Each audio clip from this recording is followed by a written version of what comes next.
The Chicago Bears are heading into another crucial weekend, and the biggest question on everyone's mind right now revolves around the health of key players and some intriguing roster decisions that could shape how this team performs in the coming weeks. Let's start with the situation surrounding Grady Jarrett, which has left fans scratching their heads. After suiting up for the first 3 games of the season, including matchups against the Lions and Cowboys, Jarrett has been mysteriously absent from both practices and games. Initially, it looked like he was simply dealing with a manageable knee issue, but that narrative started to shift when he just stopped appearing entirely. Now, based on some new reports surfacing, there's strong belief that Jarrett may have actually undergone a minor procedure on that right knee. That changes the story significantly. The speculation is that the Bears didn't place him on short-term injured reserve because they were holding out hope for a quicker recovery. But here's the thing. If the plan was for him to miss at least 3 games, which has now basically happened, wouldn't it have made more sense to go ahead and put him on IR from the start? That way, you free up a valuable roster spot and avoid all the guesswork. Unless a guy is a true game changer, most teams don't hesitate to IR someone expected to miss that much time. Jarrett didn't practice again today, which strongly suggests he won't be on the field this Sunday. And if he really did have a procedure, expecting a quick turnaround seems overly optimistic. That's not to say a return next week is off the table, but the timeline just feels off. And sure, sometimes things change. Maybe the knee responded better than expected. But right now, the odds are stacked against him playing this weekend. The coaching staff probably thought they were being cautious and strategic by avoiding the injured reserve, but with hindsight, that decision looks a bit questionable. If he's back next week, maybe it worked out.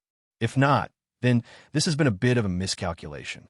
Now switching gears to a more positive update, DJ Moore appears to be trending in the right direction, which is fantastic news for the offense. Earlier in the week, he was listed as a non-participant, but today he was back on the field in a limited capacity. That's a significant step forward considering he spent time in a D.C. area hospital just days ago. The team's official word is that he's dealing with a hip injury, possibly some kind of soft tissue concern, but they've also thrown around the term groin when listing him. It's a little vague, and when a player stays overnight in a hospital after a game, you can't help but wonder if there's more to the story. Still, the fact that he's already back in practice, even in a limited role, is a really good sign. DJ Moore has a track record of playing through pain. He's been one of the toughest guys on this roster, constantly getting up from big hits and pushing through injuries. If he continues on this track, gets a full practice in tomorrow, and wakes up feeling good, there's a real chance he's suited up and ready come Sunday. It's clear the coaching staff is being cautious, but they also know how vital Moore is to this offense. He opens up the field, creates space, and forces defenses to account for his presence on every snap.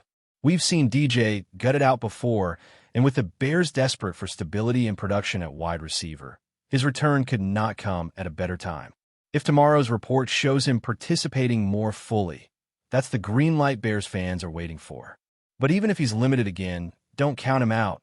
This is a player who doesn't back down easily. There's also an underlying sense of confidence from within the team that he'll be good to go. It's not confirmed yet, but things are pointing in the right direction. Another key injury to keep an eye on is Noah Sewell. He suffered a pretty scary concussion on a play that involved friendly fire, colliding with a teammate, which always makes those hits look even worse. Watching him walk off the field on his own was reassuring, but given the short week and how sensitive the league is around head injuries right now, it's hard to imagine he'll be cleared in time. It just doesn't seem likely that the Bears will rush him back, especially not after seeing how nasty that collision looked in real time. And then there's kicker Cairo Santos, who's dealing with a right thigh injury, his kicking leg.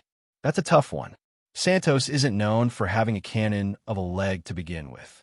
He's more of a finesse guy, accurate for mid-range, but not someone you trust to drill a 55-yarder with ease. So if there's any discomfort or lack of confidence in that leg, the Bears would be smart to hold him out. They've got backup options like Jake Moody they can lean on, but whoever gets the call has to be reliable. Especially with a team like the Bears, where every point matters and every drive could be the difference between winning and losing. You can't afford missed field goals. And it's not just the big names. There are plenty of smaller roster shifts potentially on the horizon. One name that's back in the mix is Ao Oyegbule, whose practice window has been officially opened. He's been a core special teams player when healthy, and with Sewell expected to miss time, the Bears could try to get Oyegbule up to speed quickly and plug him in. But is 2 practices enough to justify activating him for a real game situation? That's the dilemma. We've already seen the team be cautious with guys like Austin Booker and Travis Homer, both of whom practiced in full last week, but were held out on game day. So don't be surprised if Oyegbule gets another week to ramp up before returning. Speaking of Booker and Homer, both have now been full participants again, and there's growing speculation they'll be active for this upcoming game. The Bears have a decision to make. Once you open that 21-day return window for a player on injured reserve, you're on the clock. If they don't get activated within that period, they stay on IR for the rest of the season. With Booker in particular, that would be a huge waste of talent. He's shown flashes in camp and preseason, and with the defensive line showing some life recently, it could be the perfect time to rotate him in and keep the energy fresh up front. But if they do activate Booker or Homer or Oyegbule, or even all 3, then someone else has to go. That's where the real chess match begins. Names like Tano Pacino, Carl Jones, and DeMarco Jackson could be on the chopping block, depending on how the staff values special teams versus positional depth. Jalen Walker is another name floating out there. He was a healthy scratch recently, and while he's shown promise, the numbers game might work against him if they need that roster spot. There's also been some quiet buzz around the return game. Deontay Duet, who's handled a fair number of return duties, hasn't really impressed. If the Bears feel confident that someone else can take over that role, he might be another player who finds himself on the outside looking in. But again, that's a risky move because field position is such a huge part of this team's game plan, and a single mistake on a return can swing momentum in a heartbeat.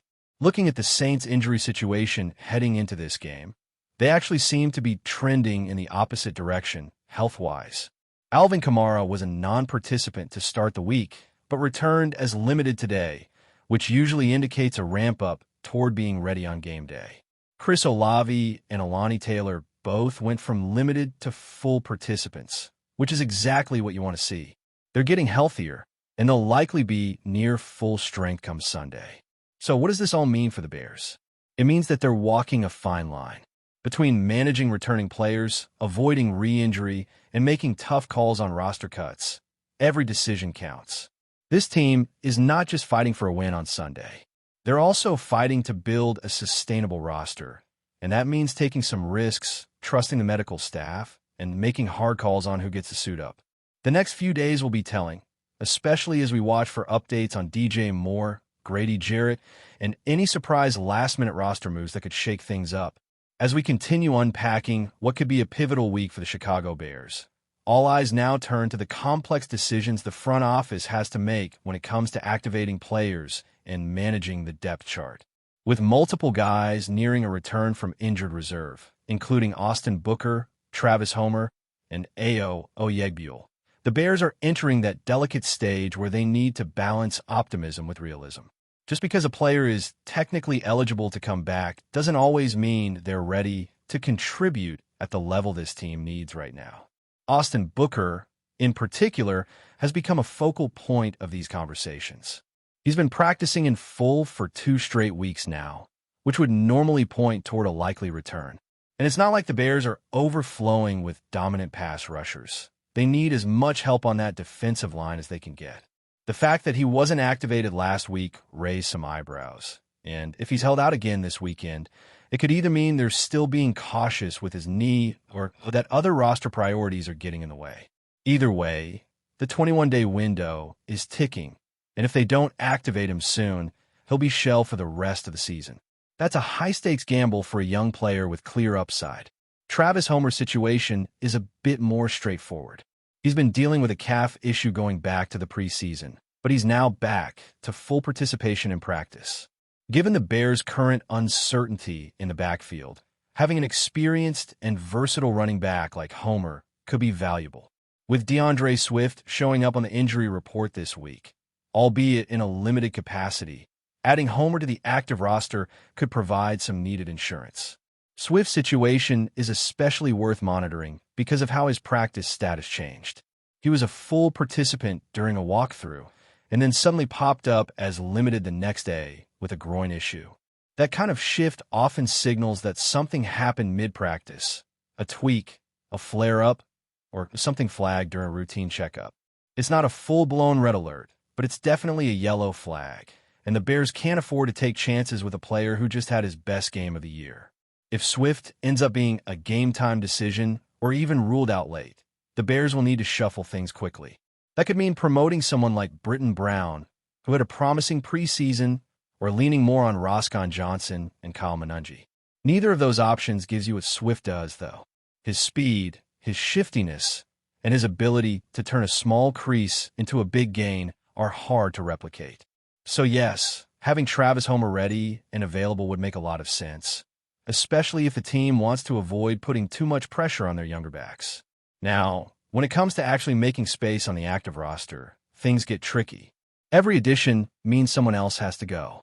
That brings us to Tano Passinho, a name that's being floated as a possible cut if Booker is activated. Passinho has seen his role diminish, and while he brings some versatility as a rotational piece, the coaching staff might decide that Booker's potential impact is worth more than the stability Passinho offers. It's not an easy call, but these are the types of decisions that define a front office, knowing when to bet on upside and when to hold on to the safe, known quantity. Another name in the conversation is Jalen Walker. He was a healthy scratch on Monday, and while he's flashed at times, he hasn't solidified a clear role. With Noah Sewell likely out due to that concussion, it would be risky to cut too deep into the linebacker room, but Walker's spot isn't guaranteed. If Ao Oyegbule is deemed ready to contribute, the staff might feel comfortable making that swap. Again, it's all a numbers game, and right now the Bears are walking a tightrope with roster depth and injury management. Before we continue, don't forget to subscribe to our channel and give this video a like. Your support helps us keep bringing you the latest updates on our Chicago Bears. And don't be shy. Drop your thoughts on the news in the comments below. In a move that has sent shockwaves through the NFL community, TERRION Arnold, once a cornerstone of Detroit's defensive scheme, has reportedly abandoned the Lions to sign with the Chicago Bears. Sources close to the situation suggest that the deal was finalized late last night, and while official confirmation is pending, the buzz in locker rooms and social media is palpable. The Lions, who had invested heavily in Arnold's development, are now scrambling to adjust their plans, while Bears fans are already envisioning a transformed secondary for the upcoming season.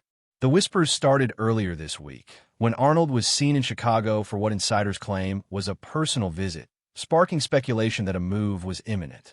Although Arnold has been a consistent performer in Detroit, contributing to key turnovers and a leadership presence, rumors suggest tensions over contract negotiations and defensive schemes may have prompted his abrupt exit. Analysts are now debating whether this switch was motivated purely by football or if off-field considerations played a role. Chicago's front office has reportedly pulled out all the stops to secure Arnold, offering a package that could elevate him to one of the highest-paid defensive backs in the league. The Bears, who have been struggling to solidify their secondary in recent seasons, view Arnold as a game-changer, a player capable of turning defensive vulnerabilities into a feared unit. Coaches are said to be ecstatic, and teammates are buzzing with the possibility of forming a revamped backfield anchored by Arnold's athleticism and instinctive playmaking. Detroit, meanwhile, faces a sudden vacuum. Team insiders are reportedly in emergency talks to fill the gap, exploring both free agency options and draft strategies.